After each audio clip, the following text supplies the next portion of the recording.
Hola, buenas tardes y una semana más, muchas gracias por estar aquí. Hoy será un poco diferente de lo que vamos a hablar de mi vida, aunque sea un poco, no es egocéntrico, simplemente es contar por qué estoy aquí contando y hablando de todas las cosas que os hablo. Os veo que os enseño un poco cómo empezó todo. Yo empecé en prensa en el mítico diario Ya, hace ya muchos años, nunca demasiados.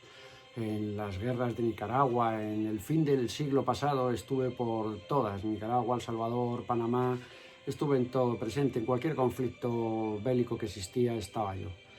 Ese fue el principio del comenzar a viajar y a ver lo que había realmente en el mundo, porque siempre es buscar, siempre buscas una respuesta, siempre buscamos una verdad que no encontramos nunca, pero que en estos sitios, en la trinchera, muchas veces se ven esas realidades que nunca hemos visto o nunca hemos querido ver. No me gusta hablar de ello, pero bueno, es una gran parte de mi vida fue aquella, como fue la laguna de Guatavita en Colombia, otro de los lugares que me hechizó, que me pareció maravilloso.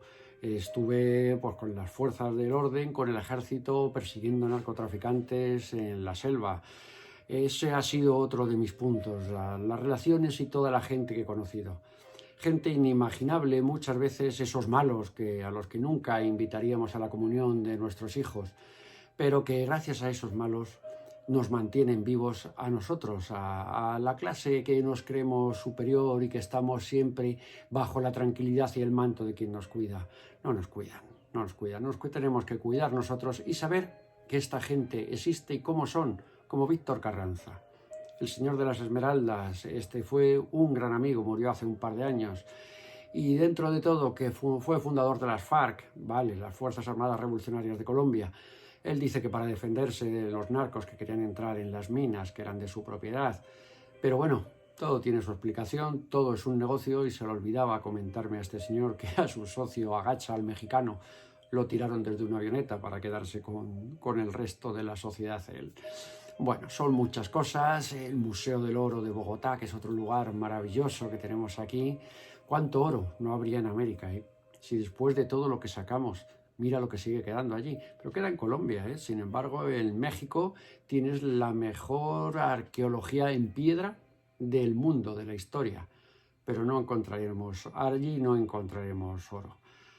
Y bueno, podemos ver con la gente que vamos andando, con la gente que he ido encontrándome en mi vida, con los cosacos. Unos de ellos fueron esta gente, los famosos o idealizados cosacos del Don, del Kubán. Viví 3 años en Rusia, en aquel cambio del 90 al 93. Chechenia, Osetia, Karabaj fueron, pues bueno, era mi campo de mi oficina de trabajo en aquellos años.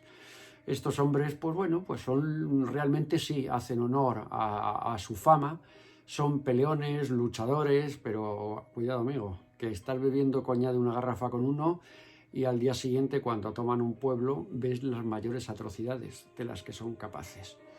Hay que tenerle el estómago de ir en el autobús aquí con ellos cantando, bailando y celebrando que nos íbamos en autobús, porque esto no es el romanticismo de que nos vamos a la guerra, no, se va a la guerra en autobús o en lo que se pilla, con tal de no ir andando, se va al frente.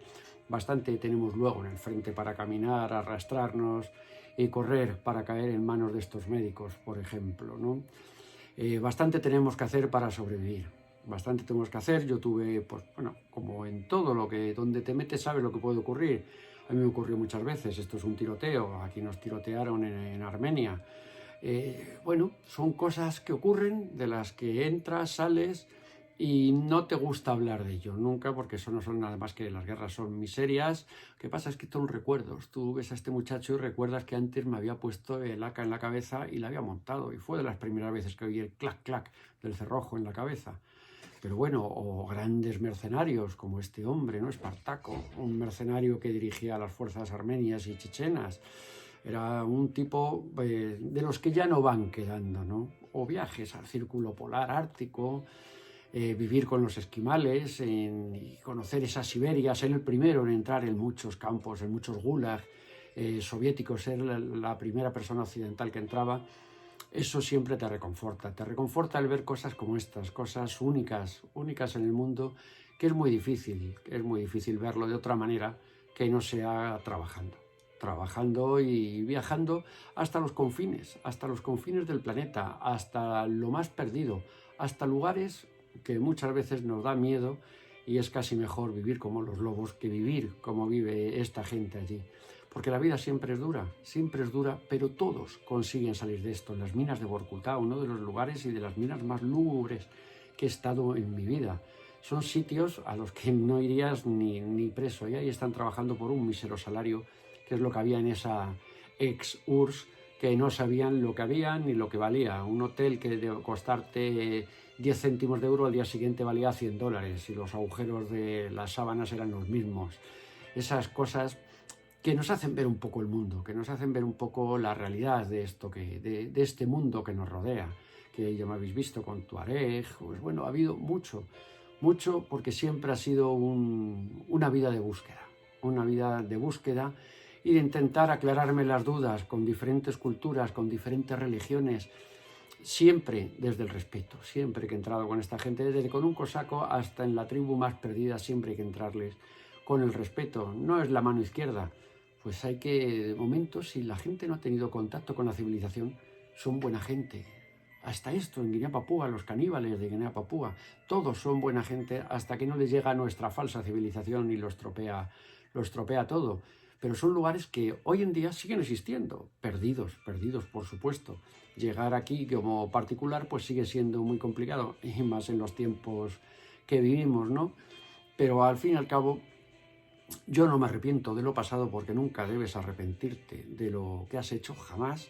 Solamente te arrepientes de lo que no has hecho. De eso sí debemos de arrepentirnos, de algo que quedó por hacer y luego nos metimos en la cama y lo pensamos. ¿Y si hubiese hecho esto?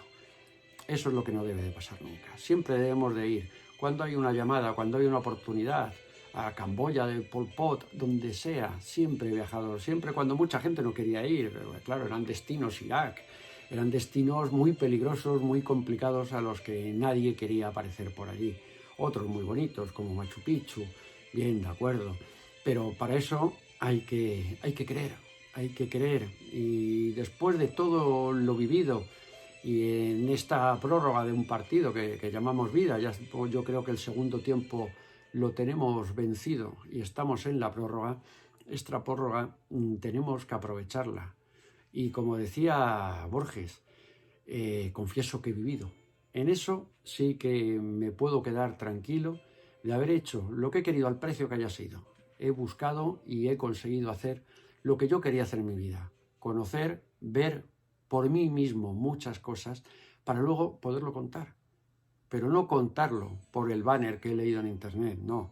Yo lo cuento por lo que he sufrido, por lo que me he roto, por lo que me han disparado, por lo que me han hecho. Por eso lo cuento, porque he sufrido. Lo he sufrido, lo he pasado, y aquí estoy. Y eso, como decía Borges, señal que he vivido, que he sobrevivido. Y bueno, esto siempre lo añado al final. Y el último talón o el último cheque que des en tu vida, que sea sin fondos, eso será señal de que has vivido. Y la semana próxima nos iremos también cerca del cielo, iremos a ver a San Pedro. Hablaremos del cactus San Pedro, hablaremos de esa llave que te abre la puerta del cielo, la ingestión del mágico cactus. Pues la semana que viene os lo contaré en primera persona. Muchas gracias.